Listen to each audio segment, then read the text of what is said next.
Du lytter til en podcast fra Silkeborg Business. Som virksomhed er det svært at sælge dine produkter eller ydelser, hvis ingen rigtig ved, at din virksomhed findes. Derfor er det vigtigt, at du har styr på din markedsføring og din synlighed, og det spiller en essentiel rolle i forhold til din virksomheds succes. I dag der skal vi gennemgå de vigtigste elementer for at komme ud til dine kunder med dine budskaber.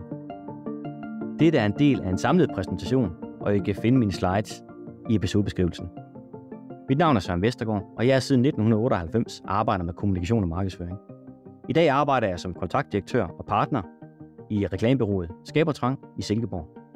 Her arbejder vi med den store og den brede palette i forhold til kommunikation og markedsføring, fra alt fra tryk- og visitkort til store kampagner og film på sociale medier og i tv.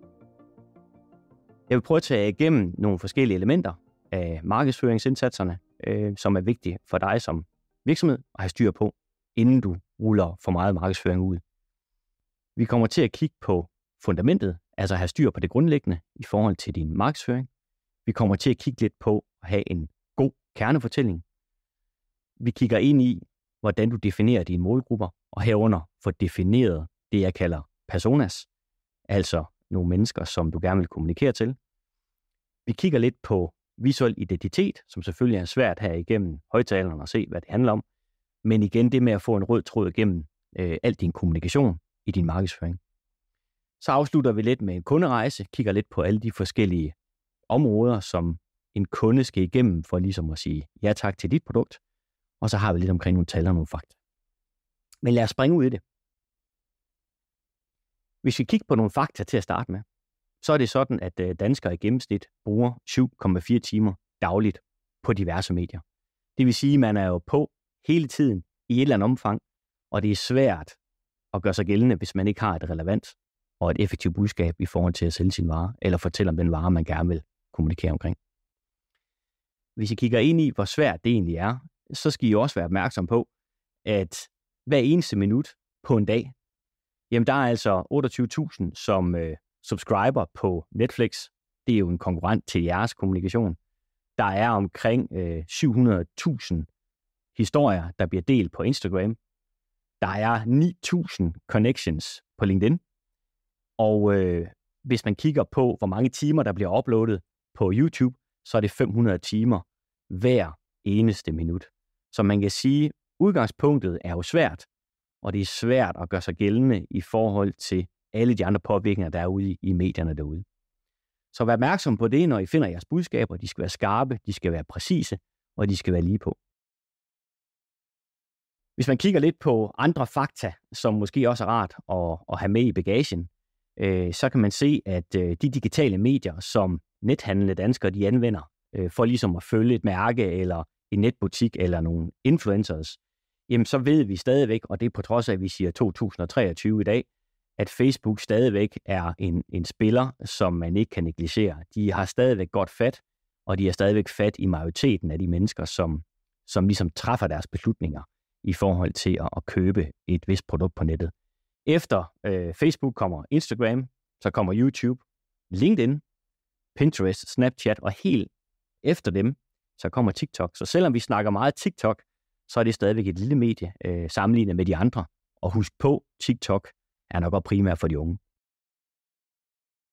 Hvis vi kigger lidt på udviklingen i forhold til brug af sociale medier, og kigger lidt på unge, jeg har lavet noget, der hedder single par, der er noget med børnefamilier, de midaldrende og også noget omkring pensionister, så er det jo vigtigt, og det er også snakken omkring det her med at finde sin målgruppe, snakken omkring, hvilke medier eller kanaler er vores kunder egentlig på. Så hvis vi kigger på de single par og de middelaldrende og pensionisterne for den sags skyld, så er de højt repræsenteret på Facebook. I det her diagram, jeg har, kan I se, hvordan tingene er fordelt på alder, så den kan I bruge, når I skal prøve at pinpointe ind på jeres målgrupper. Se, hvor jeres kunder er. Se, hvor der er størst sandsynlighed for at ramme dem.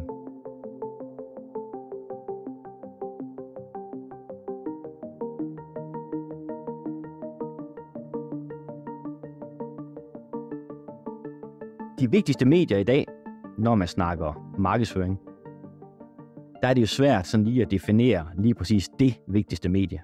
For som sagt før, det kommer meget an på, hvem jeres målgruppe er, hvem I gerne vil kommunikere til. Og det er både fordelt på alder, det er fordelt på demografi, det er fordelt på, hvor de er, hvem de er, og i hvilken situation de er i.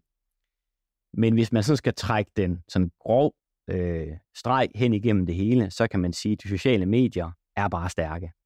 Vi har et stærkt medie, som hedder Facebook, og det kan man ikke negligere, det skal man bruge, og der er vældig mange muligheder for at bruge det, også meget målrettet. Vi har LinkedIn, som er meget businessorienteret, men også et stærkt medie. Og så har vi YouTube, som jo også til jeres orientering er verdens anden største søgemaskine lige efter Google. Udover de sociale medier, så har vi jo selve Google-platformen, som tilbyder en masse forskellige markedsføringsmuligheder. Her kan man tale ads, altså betalte annoncer. Man kan også køre noget, der hedder displays, så det betyder egentlig bare, at man på Google har mulighed for at koble billeder eller flere budskaber på. Og så har vi også den her disciplin, der hedder SEO, altså søgemaskineoptimering, som nok mere hænger ind i jeres hjemmeside i forhold til at være relevant med den tekst, I skriver. Men Google er altså en spiller, man heller ikke kan komme udenom. Hvis vi kigger på en tredje plads, så har vi stadigvæk Flow TV, som også er et vigtigt medie. Men Flow TV skal vi også bare være opmærksom på, det bliver mere og mere selektivt. Og fra gamle dage, og vi snakker kun 10 år tilbage, jamen så var Flow TV jo næsten det vigtigste, dyreste og det mest effektive medie, der var at byde på. Men i dag, der bliver det mindre og mindre. Sidst, men ikke glemt, så skal vi huske, at de fysiske medier også har en placering, og også har en relevans i forhold til, hvem vi skal kommunikere med. Så husk aviserne, de er altså også værd at tage med. Men igen, kig på jeres målgruppe, kig på jeres budskaber og find ud af, i hvilke medier og på hvilke kanaler jeres målgrupper er. Det I skal være opmærksom på, udover at vælge de rigtige kanaler, det er jo, at hvorfor skal kunderne vælge jer? Hvad er det grunden til, at de vælger jer som virksomhed, som leverandør til de produkter, som de ønsker at købe? Det er vigtigt at kigge ind i ikke bare at have et godt produkt, ikke bare at have et god service, men det er vigtigt, at vi i kommunikationen også er meget tydelige omkring CSR, altså Corporate Social Responsibility, i forhold til at være i valgklasse. Det er noget, kunder i større og større grad lægger vægt på, og det er uanset, om vi snakker omkring business to business, altså virksomheder, der handler med virksomheder, eller business to consumer, altså businesses, der handler direkte med slutbrugere. Det er det vigtigt at have styr på sit CSR. Ydermere kan jeg nævne ESG, som jo står for Environment, altså miljø, Social, samfund, og Governance, som er ledelse, altså hvor man kigger ind på den samlede struktur i virksomhederne og siger, hvordan forholder vi os egentlig til de emner. Alt sammen noget, som kan være tungen på vægtskålen i forhold til valg af produkt. Så det skal vi have styr på. Vi skal i hvert fald have forholdt os til det. Ydermere vil jeg også nævne sådan noget som FN-verdensmål, som jo også er nogle ting, som man behøver og skal forholde sig til. Det er alt sammen noget, der gør, at man som virksomhed kommer i valgklasse. Så derfor, med udgangspunkt i de her elementer, skal du have styr på din kernefortælling. Og din kernefortælling er jo den fortælling, du skal bruge for ligesom at opsummere essensen af din virksomhed eller din organisation. En kernefortælling er en tekst, der fortæller en historie om dit formål, om din markedsposition, om din historie, det miljø, du er i, eller det miljø, du arbejder med, og din kultur. Det er en tekst eller en fortælling, der meget gerne må pege fremad mod nye mål, uden at stikke af fra virkeligheden. Det skal selvfølgelig være relevant, det du fortæller. Når du arbejder med din kernefortælling, så er det vigtigt, at du forholder dig til dit DNA. Altså, hvem er du? Hvad står du for? Igen tilbage til den grønne fortælling om dit ESG, din verdensmål, din historie, vores værdigrundlag, altså vores leveregler, hvad er det, vi lever efter, og igen vores værditilbud. Og samtidig med det selvfølgelig snakke ind i din grønne omstilling og de verdensmål, som du vælger at følge. Alt det her, det giver en god kernefortælling. Det giver også nogle kernebudskaber, du kan arbejde med i forhold til din kommunikation og din markedsføring.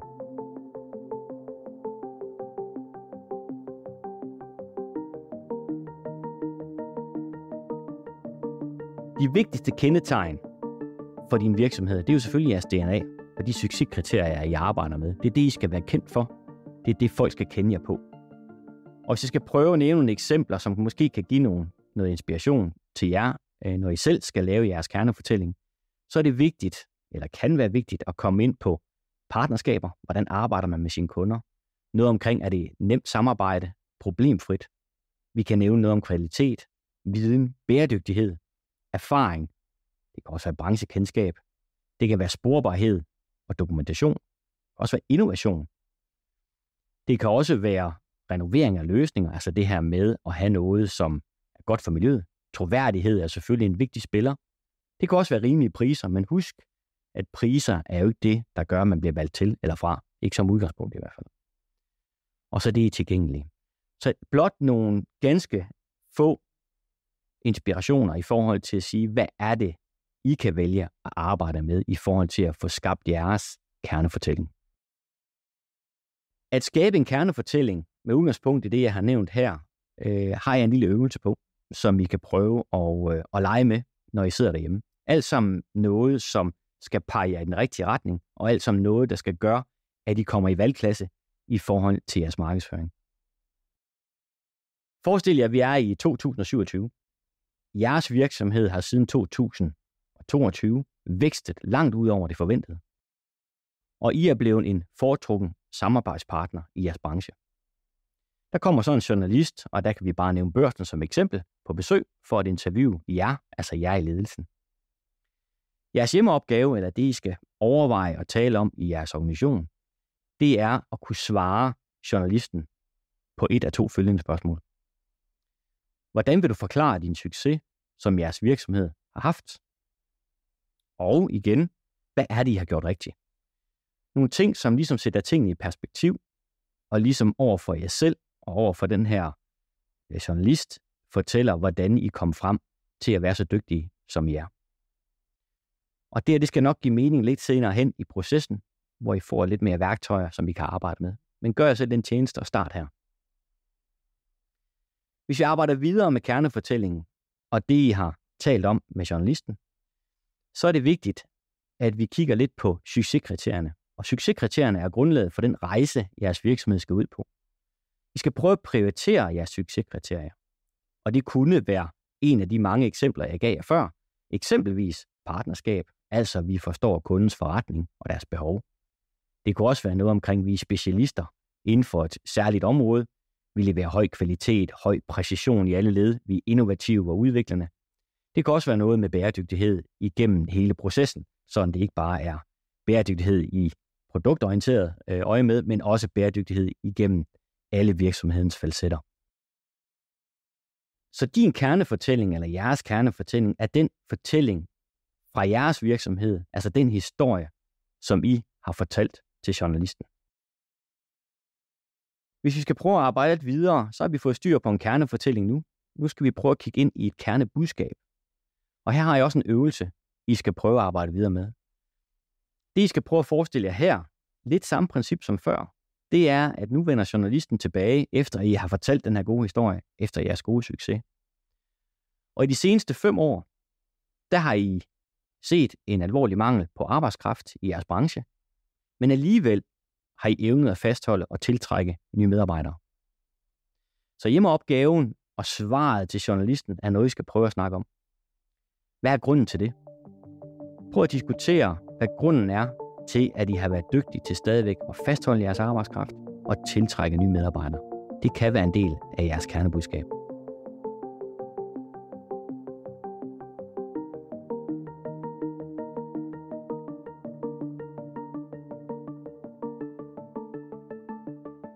En anden øvelse, som slutter op omkring det her med journalisten, det er, hvad gør jeres virksomhed for hvem? Og her er der 5 punkter, som vi skal prøve at gennemgå. Punkt nummer 1. Hvem er jeres kunder? Vælg op til 3 konkrete kunder eller brancher, det kan jo være kundetyper, som I definerer. Punkt nummer 2. Hvad er jeres kunders største mål eller ønske? Altså i relation til jeres ydelse selvfølgelig. Punkt nummer 3.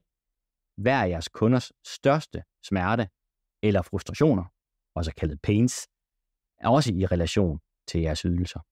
Punkt nummer 4. Hvad hjælper I jeres kunder med? Vælg de vigtigste ydelser eller løsninger, I har. Pas på, at de ikke stikker af. Punkt nummer 5. Hvad opnår jeres kunder ved jeres hjælp? Altså, hvad er deres udbytte i forhold til at arbejde sammen med jer? Svar på de her spørgsmål for hver valgt kunde. Svarene, de kan godt være ens for flere af kunderne, og det er helt okay. En øvelse i at skrive det her ned, det er at bruge post-its. Det er nemt, det er gennemprøvet, det virker. Og skriv altid et svar per post-it, ellers så bliver det hurtigt uoverskueligt.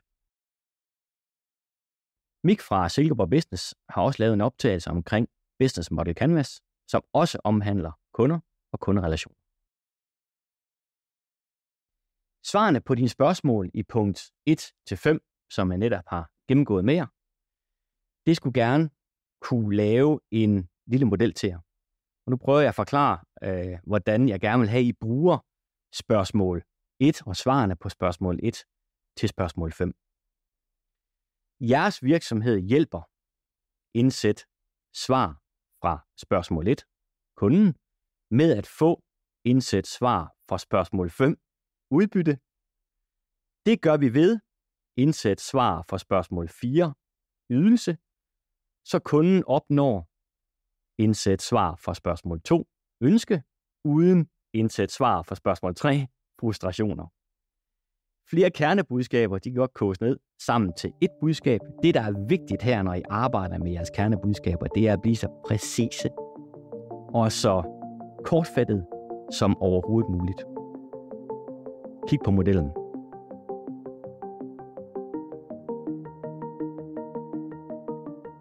Hvis vi laver et eksempel på skabertrang, hvor jeg svarer på spørgsmål 1 til spørgsmål 5, kunne det se nogenlunde sådan her ud. Hvem er jeres kunder? Og skabertrang svarer, virksomheder med 1-2 ansatte i marketing. Spørgsmål nummer 2. Hvad er jeres kundes største mål eller ønske? Og mit svar, effektiv markedsføringsindsats, der bemærkes af ledelse og kunder. Spørgsmål 3. Hvad er jeres kunders største smerte eller frustration?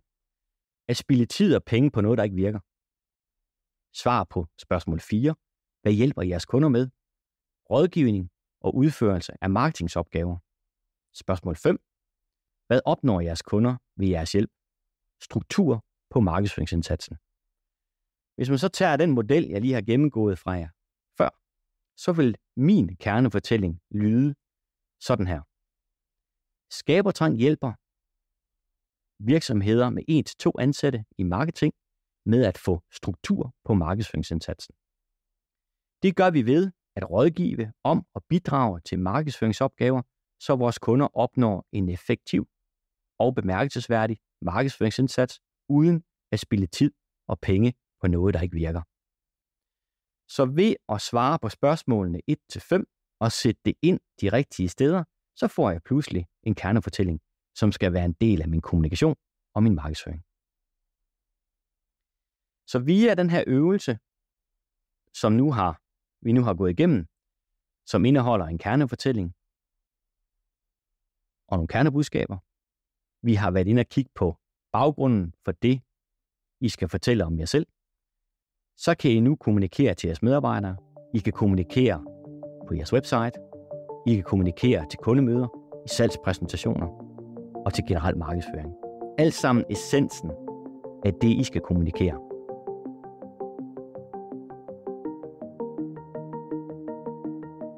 Vi hopper nu videre, efter at have fået styr på kerneværdi og kernebudskaber, til det, jeg talte om før, målgrupper.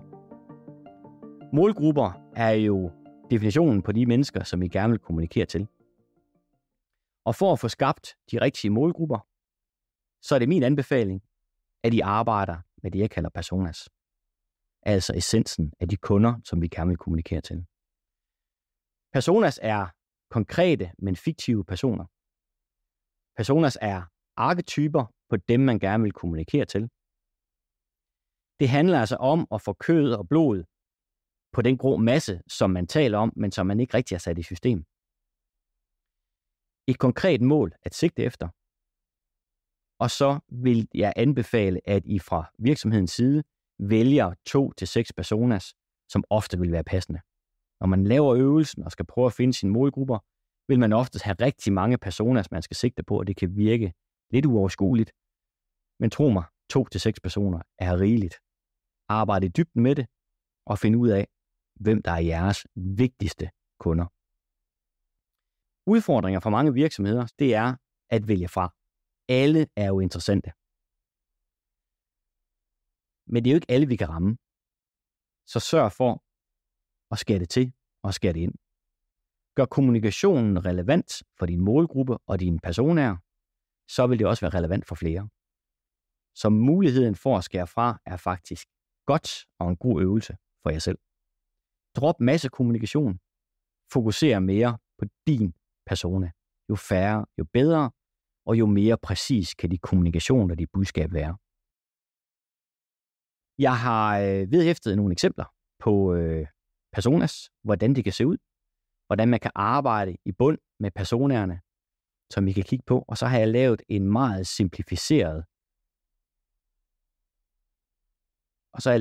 simplificeret ark, som I kan bruge, og hvor I kan indsætte de forskellige elementer, der er vigtige for at definere en persona. Skemaet kan du downloade i beskrivelsen herunder. Sørg for at gøre den så levende som muligt, og derfor har jeg også lagt op til, at der i skemaet er plads til at skrive persona, hvem er det?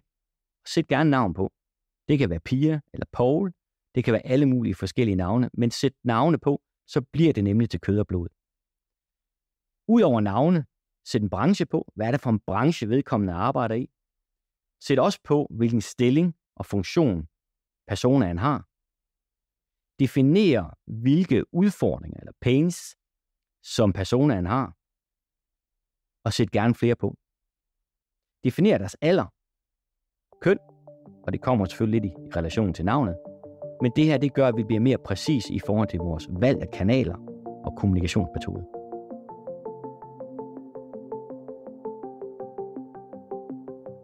Yderligere til personaen vil jeg anbefale, at I prøver at definere, hvilke kontaktplatforme eller kanaler, som de er på.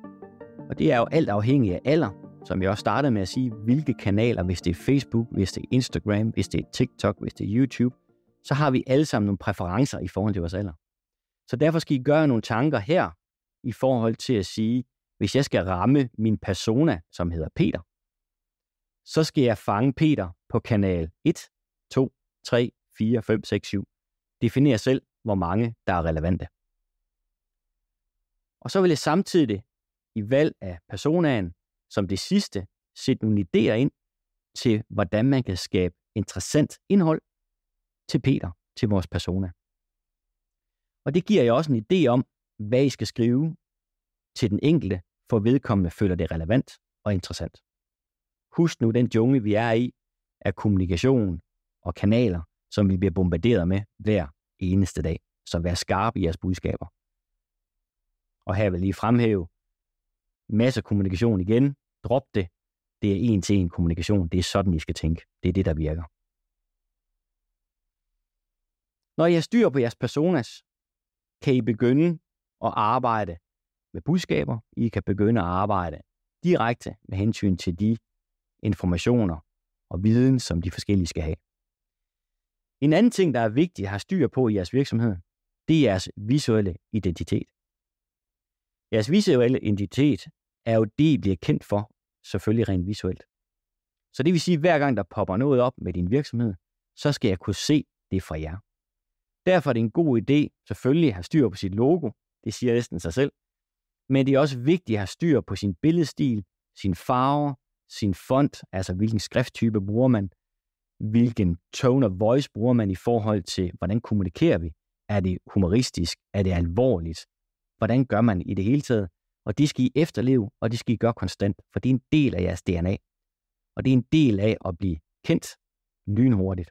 Man er ikke i tvivl om, hvis man tager et superbrand som Coca-Cola, hvad farve de har. Og nu sidder I og kigger alle sammen for jer, den røde farve. Og jeg ved godt, det er sat på spidsen, men I skal gå efter det samme. Ensartet kommunikation fra ende til anden. Jeres visuelle identitet kan I selvfølgelig lave selv, men det vil også være en god idé, for det her er så essentielt for jeres virksomheds opfattelse, at jeg nok vil anbefale, at det er noget, man får nogle professionelle til at arbejde igennem med. Så sørg for at få en genkendelseseffekt i det, I laver. og sørg for at få en ensartet visuel kommunikation i alt, hvad I går og laver. Vi talte lidt omkring alle de her kommunikationspunkter, af den påvirkning, der er i forhold til en anden kunde. Her er det vigtigt at forstå kunderejsen. Altså den rejse, kunden er ude på, inden de vælger jer til som en leverandør eller som et produkt, de skal købe af jer.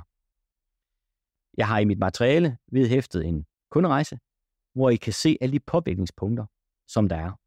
Og den går fra, som I måske kender det fra skolen, fra at man er opmærksom på noget, til man bliver interesseret, til man køber, til man bliver opmærksom igen, og til man bliver ambassadør.